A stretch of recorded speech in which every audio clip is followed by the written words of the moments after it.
시청자 여러분 안녕하십니까? 지방자치의 생생한 소식을 전하는 K랜 뉴스입니다. 첫 소식입니다. 문재인 대통령이 바다의 날을 맞아 취임 이후 처음으로 전북을 방문했는데요. 이 자리에서 문 대통령은 새만금 사업에 대해 언급했습니다. 앞으로 새만금을 환황해권 경제중심지가 되도록 노력하겠다는 입장입니다. 보도에 유희광 기자입니다. 문재인 대통령이 청와대 정책실을 중심으로 한 새만금 관련 사업을 직접 챙기겠다고 밝히면서 침체된 새만금 사업이 탄력을 받을 전망입니다.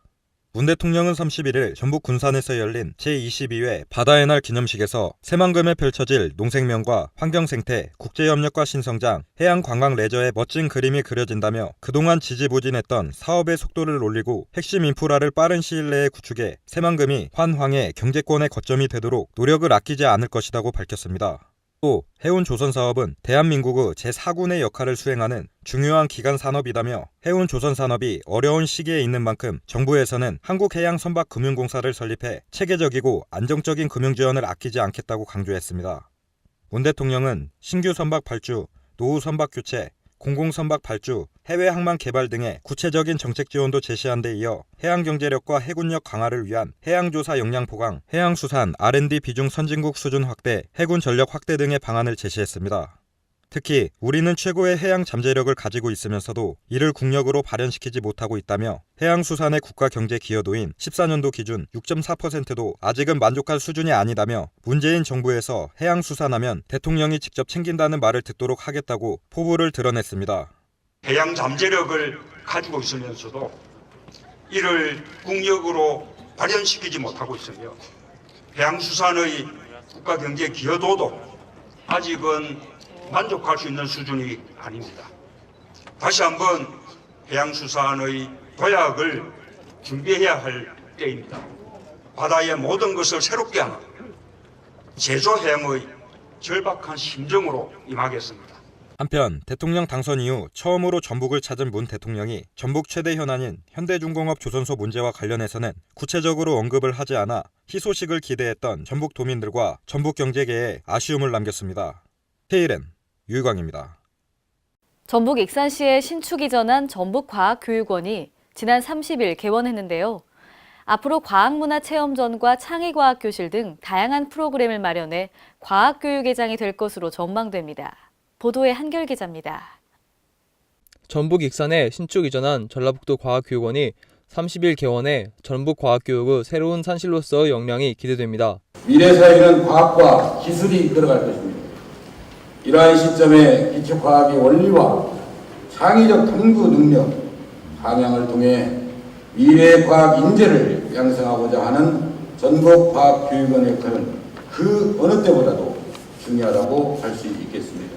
전라북도 과학교육원은 과학실험실을 연중 개방하고 전시체험관을 예약제로 운영하는 한편 과학문화체험전 등의 과학교육 프로그램을 시행할 계획입니다. 전라북도 과학교육원의 교육연수관에는 학생들이 활용할 수 있는 과학실험실과 창의공작실 등의 공간이 갖춰져 있습니다. 전시체험관에는 유아들이 기초적인 과학 지식을 습득할 수 있는 유아과학관, 3D 프린터와 산업용 로봇 등이 전시되어 있는 로봇놀이관과 천체 망원경이 구비된 천체 관측관 등이 배치되어 있습니다. K랜 한결입니다.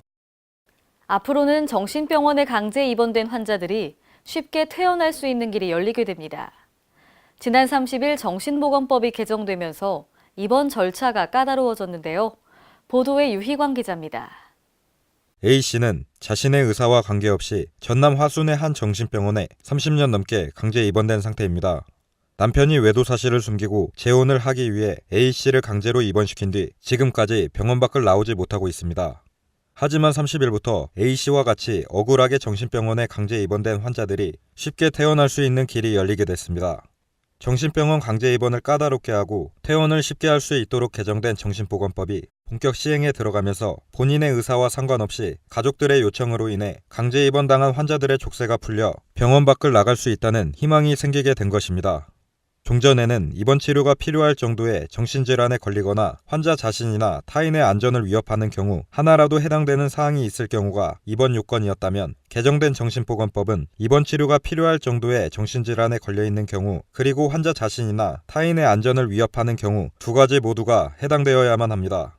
특히 기존 진단 요건은 정신건강의학과 전문의가 입원이 필요하다고 판단할 경우였지만 개정 후에는 서로 다른 정신의료기관 등에 소속된 2명 이상의 정신건강의학과 전문의에 일치된 소견이 있는 경우로 변경됐습니다.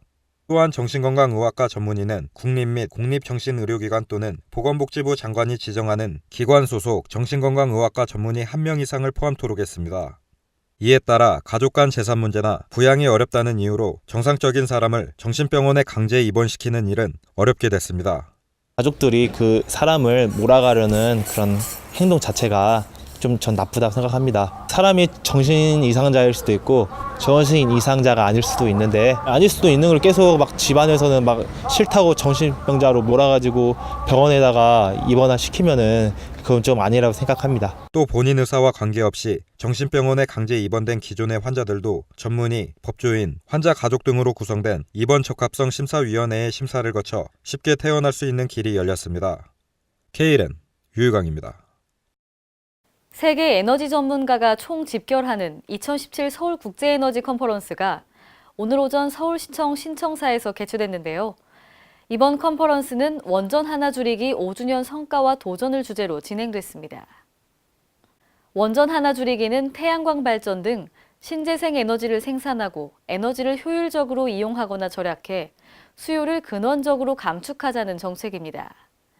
이번 컨퍼런스는 세계적 에너지 석학들이 한데 모여 그동안의 성과를 공유하고 에너지 정책의 발전 방향을 제시하기 위해 마련됐습니다.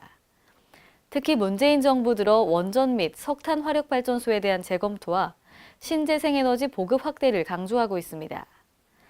그간 서울시는 신재생 에너지 생산과 이용을 통해 에너지 수요를 근원적으로 감축하고 연료 사용으로 인해 발생되는 온실가스 배출량도 감축했습니다.